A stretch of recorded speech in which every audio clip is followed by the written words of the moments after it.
Good afternoon. Welcome once again to the Essex Fire Museum. Fireengine Friday. Why it's Fireengine Friday, I've no idea. It could be Fireengine Saturday, but it's Friday. Today I want to tell you a little bit about my Dennis F12 WTW 749. This vehicle was ordered by the Essex County Fire Brigade. It was ordered from Dennis's factory in Guildford in Surrey on the 1st of March 1953. These vehicles are handmade. They didn't mass produce like today. They were handmade to individual requirements. Essex eventually had 7 of these Dennis F12s. This was delivered to Grays Fire Station in Alsip Road on the 1st of August 1953. So it took quite a few months to build. With a few pictures to show you a bit later on of the vehicle at Grays Fire Station on the very day it was delivered. Now, for the technically minded, this vehicle has got a Rolls-Royce petrol engine, 5.7 litres, 8 cylinders in a line, straight 8. It's a Rolls-Royce B60 it's called. It produced 36 brake horsepower. Now that is in the old RAC ratings. A 5.7 litre petrol engine today in a vehicle, I think they call them racing cars or something. Anyway, in its day, it was the most modern vehicle a fire service could buy, and it cost £4,903, and that equates roughly to the cost of a modern fire engine. You could probably buy a new house in 1953 for a lot less than £4,900. In fact, you could buy 2 houses. Between December 1950 and I think July 1957, Dennis's in Guildford in Surrey made 336 Dennis F12s. Now that's not many, and there are very few survivors. Many were exported. I don't know how many, but I would suggest half of those were exported all around the world. Australia, New Zealand, South Africa, South America. Now in those countries, I know 1 or 2 still survive in New Zealand. But because they were ash framed, the frames on these were ash under the aluminium, you know, and they're not waterproof. And after service, these things just fell apart, which is why there's not many of them still in existence. I would suggest that perhaps in this country, I know of 3 others which are in running order. My F12 isn't in running order at the moment because I've got a few issues with wheels and tyres. Now the tyres for this you can still buy, £237 each. I've recently purchased 2 for the fronts, so they're not, you know, they're an obsolete make, but they're made in Europe. As you see the vehicle here, it is exactly the same as it was when it was on this fire station for 16 years. It lived in the first appliance bay on the left there for 16 years. Now it came up here after, or I should say it came up to Grays Fire Station in Hog Lane when it opened on the 20th of November 1954. Prior to that, of course, it lived in the Victorian Fire Station in Alsip Road downtown. This vehicle served Grays and Thurrock for 16 years. I remember it as a child, sitting in the appliance bay. I loved it. It was a beautiful looking vehicle, and the script on the front, the word Dennis, is to me stunning. It just says a lot about the period and that lovely make of British vehicle. They still make vehicles today, Dennis, commercial vehicles. They don't make fire engines anymore. They haven't produced fire engines since 2007. They couldn't compete with foreign makes. So, we come to the operating side of the vehicle. 16 years of Grays, it saw many, many, many hundreds of fires, and having driven this vehicle now since I bought it in 2003, I can honestly say it's typical of its time. Just like the TL, it's got the turning circle of the Queen Mary. Its top speed when it was new was about 65 miles an hour. Now I've done 45 miles an hour in that, but you need a few minutes warning for traffic lights and roundabouts because the brakes on them are all shoe brakes, no discs. Consequently, you have to stand on the brake pedal, shut your eyes, squeeze your arms together and hope for the best. But when you speak to chaps who drove this back in the 50s from this fire station, everyone loved it because it was the top of the range vehicle at the time.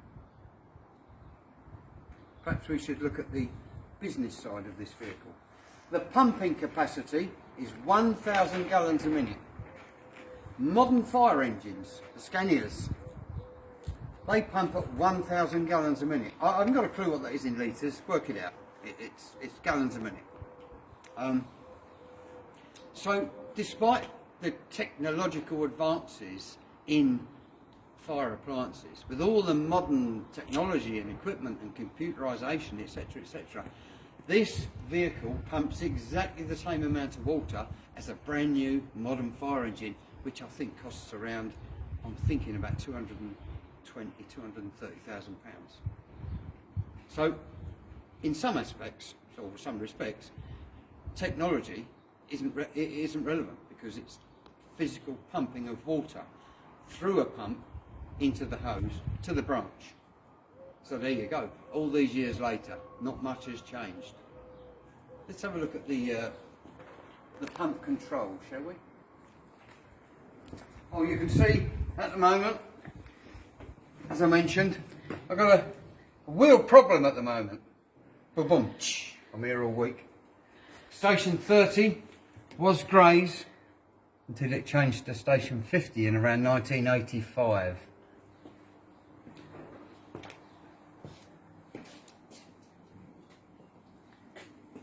Now on the side of the vehicle, this is called a midships mounted pump.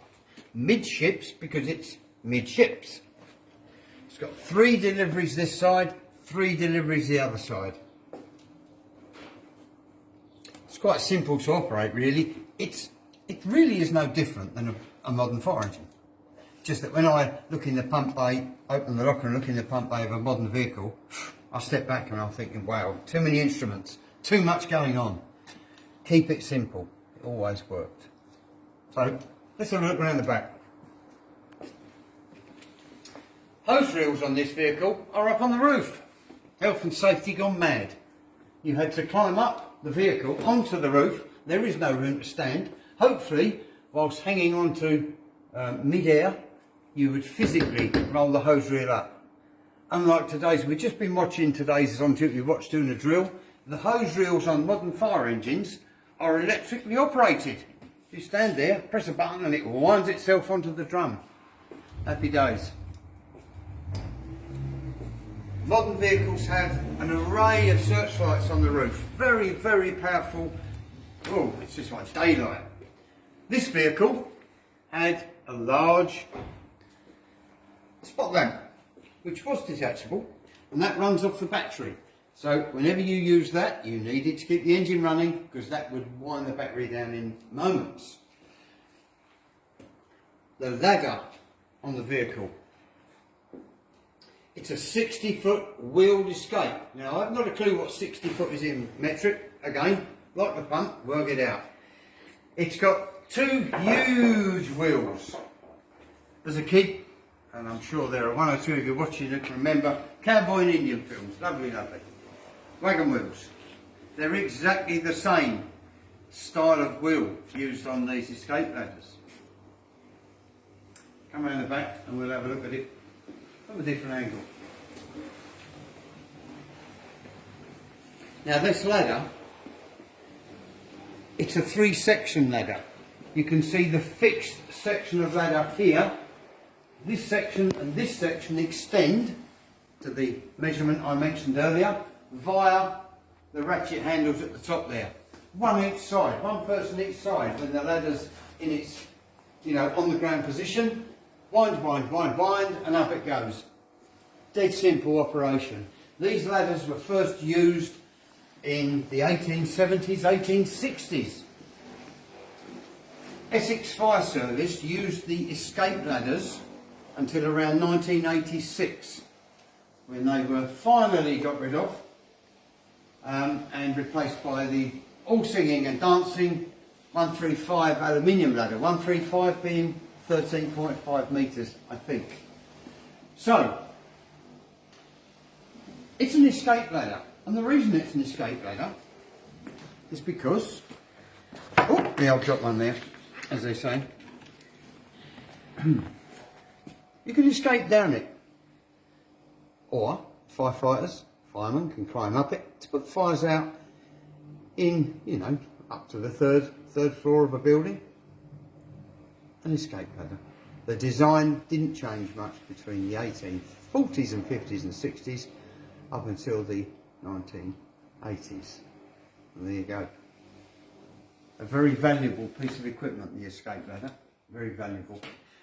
Just come and have a look at this. I put this on the back of the vehicle because when I'm out there driving along the road, one thing I do like is to look in my mirrors, which are vibrating wildly. There's a big queue of traffic behind me because, you know, I don't do any speed in this vehicle.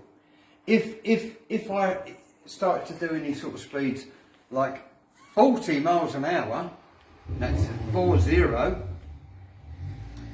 and the engine blew up, I would have to be looking at around £8,000 for a reconditioned engine for this vehicle. Now, I've spent about somewhere between £10,000 and £11,000 restoring the vehicle. I have absolutely no intention of having a recon engine.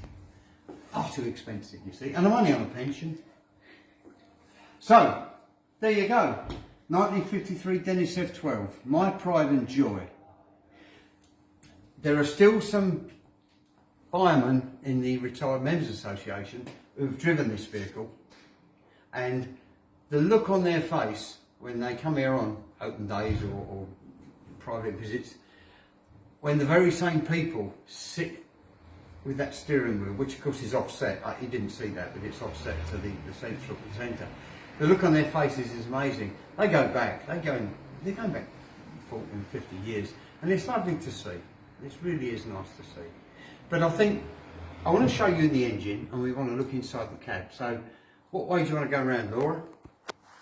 That way. She's pointing that way. You sure? Right, follow me. Bit of glare there, it's not off my roll patch.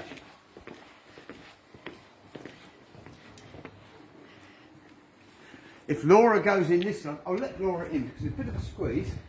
Nothing personal, Laura. You want to just open that door. I'll jump in the other side. And okay, here we go.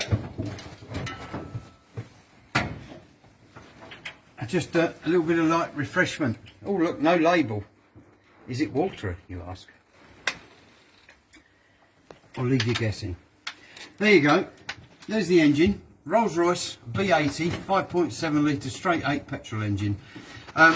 You probably saw on the back the little label on the rear of the ladder to tell people following me why I'm going so slow. Because it does around 4, perhaps 5 miles to the gallon.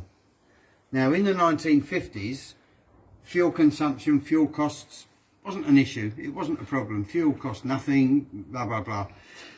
A bit different now. I found this vehicle purely by chance. I was on the internet looking at something to do with fire engines, and I saw mention of a Dennis F12 in Buckinghamshire, sorry. I made some inquiries, went to see the vehicle, and it was literally in the corner of a barn. When someone says, oh, I found it in the corner of a barn, this was in the corner of a barn looking very sad. The interior was bright yellow, the exterior was bright pink, it had faded, and it looked a bit of a mess. When I'd done some research and realised that it was WTW749, the very vehicle I remember as a child when I used to come to Grays on open days, I had to have it. Now the farmer, the man who owned the vehicle, a very big dairy farm, he was, I think the polite word is eccentric. Now, me being me, I can take one breath and talk all day, as most people know. I started to tell him my life history about knowing this vehicle and the open days and blah, blah, blah, and the fire museum and all the rest of it. And he's sitting there, he's not interested. Dink, dink, dink, up goes the price. So I paid £3,500 for it, which frightened me a little bit, but it's worth every ounce. It's just worth everything to me. And I drove it home 66 miles around the M25. It was insured. It was all legal. Well, on the outside, the actual vehicle, the brakes were suspect is a word, but they're not now. They work fine now, honest. But it came back to Grays, and I was so proud to bring this vehicle back to this fire station after all those years. Now, it was on this fire station until March 1969, so it served from 53 to 69. This vehicle was replaced by a Dennis F38 pump escape. This Dennis then went to Tilbury, station 29, Tinklebury as we used to call it. Went to Tinklebury as a spare, and it was on the run at Tilbury for quite a few months. But it was a divisional spare vehicle, and in that time it probably had more abuse, if you like, than when it was at Grays, because it was a spare vehicle and the drivers probably didn't, with respect, take enough care of it. But there you go. I mean, that's the way it was. Eventually the vehicle was sold in 1975, a year before I joined the fire service, and it was sold to commercial vehicle dealers in East London. I don't know why, but they bought it from the Essex Fire Service. I don't know what they paid for it, but it was virtually, they probably bought it just because it looked good. It ended up on this dairy farm in Great Missenden in Buckinghamshire, like I mentioned, and that's where I found it. There's so much to talk about with this vehicle because of what it is and what it meant to people. This was involved in saving lives, as you know, as any fire service vehicle, any fire engine really, and the stories this could tell. And as I said earlier, when I see the faces of certain fellas, some aren't with us anymore, who sat in this very seat, stared through that very windscreen, held this very steering wheel, and I'll just shut this bonnet so you can see a bit. Excuse the noise. There you go. No soundproofing. When I drive this, which isn't that often, you know, I'm so proud because of what it means and what it meant. It's the fact it's a British vehicle of this vintage. For many years I'll be going out to one or two shows, done a few, private things, and people will be pointing as I drive past like this, and waving and pointing, and I'm thinking they're smiling because it's me. No, they're not. They're smiling at the vehicle, and it's so important to me. It is what it is, and I really hope you've enjoyed this little bit of history. WTW 749 now lives at Grays Fire Station in the Essex Fire Museum, not 100 yards, 75 yards from where it lived from 1954 to 1969. So thanks for being there for me again. Keep your eyes and ears open because there's more to come, as you will see. Take care out there. Look after each other. Bye-bye.